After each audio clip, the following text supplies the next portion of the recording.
Alors, le troisième document qui se trouve dans le lot de documents que vous recevez lorsque vous passez la commande, c'est le document qu'on appelle la consignation d'emballage. Alors, c'est quoi en réalité? Que veut dire la consignation d'emballage? Je prends l'exemple. Je suis un acteur, je suis un acteur économique. Je veux me lancer dans le secteur de la distribution de boissons. Au préalable, je n'ai pas d'emballage. C'est-à-dire, je veux commencer l'activité, je n'ai pas d'emballage. Alors, qu'est-ce que je fais? Pour une première fois, si j'arrive à obtenir l'agrément auprès de la brasserie, je vais passer une première commande dans laquelle j'aurai le montant, mais la valeur de la commande. Maintenant, comme je vous l'avais expliqué que lorsque vous passez une commande auprès de la brasserie, vous devez leur retourner en quantité exacte les emballages qui correspondent à la quantité de boissons que vous allez recevoir. Mais voilà que je viens de commencer le secteur d'activité pour la première fois. Alors, comment ça va se passer? Ça veut dire que la brasserie va me vendre non seulement les boissons, mais également les emballages qui seront livrés. Je vais payer la valeur de ces emballages là pour que ça devienne en quelque sorte ma propriété, pour que je puisse les garder auprès de moi et les exploiter. Donc, on parle de consignation d'emballage en réalité lorsque vous payez une somme pour maintenir, pour garder les emballages auprès de vous. Vous voyez? Donc, lorsque vous payez de l'argent auprès de quelqu'un et cette personne-là vous laisse ces emballages, donc vous avez consigné. Vous voyez?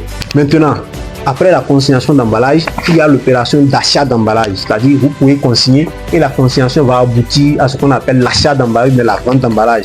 La consignation, c'est que à tout moment, je peux décider d'amener ces emballages auprès de vous et reprendre mon argent.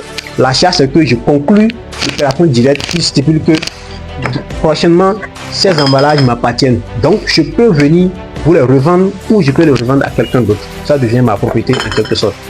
Donc, pour une première fois, vous allez faire ce qu'on appelle la consignation d'emballage. Donc, dans les documents qui viennent, si c'est pour la première fois par exemple, vous allez constater qu'il y a un document qui vient qu'on appelle consignation d'emballage. Et ce document, vous allez constater que, comme la majorité des documents dont on vient de faire part, il y a toujours à l'entête des informations ayant rapport à la brasserie et au client. Et ensuite, vous avez maintenant le document, un tableau qui fait ressortir la désignation des différentes bouteilles dont on avait parlé en temps. Vous vous rappelez bien, j'espère, c'est-à-dire les brumets brunes, les brumets verts, les bobs blanches, tout ça là. Donc, chaque bouteille a un prix. Donc, la brasserie va vous facturer chaque type de bouteille en fonction de leur prix. Au prix TTC, bien sûr. Et là, ça va vous permettre de connaître le montant total des emballages que vous avez reçus sur votre site. Donc, voilà à quoi sert le document qu'on appelle la consignation d'emballage. Ce document, vous allez constater qu'il y a un numéro de consignation d'emballage en quelque sorte, et ensuite vous avez le montant total des emballages. Maintenant, si c'est que vous, à votre tour, vous aviez la quantité exacte des emballages, donc vous leur retournez ces emballages là, ça veut dire que c'est une compensation, ou bien je vais dire, il n'y a plus, quelqu'un ne doit plus quelqu'un. Mais si c'est que vous n'avez pas les emballages et que vous maintenez, vous gardez les emballages, ça veut dire que vous êtes tenu obligé de leur envoyer les sous, ou bien je vais dire, vous êtes tenu de leur envoyer la valeur totale du montant de la consignation des emballages. Donc voilà ce à quoi sert ce document que nous appelons le document de consignation d'emballage.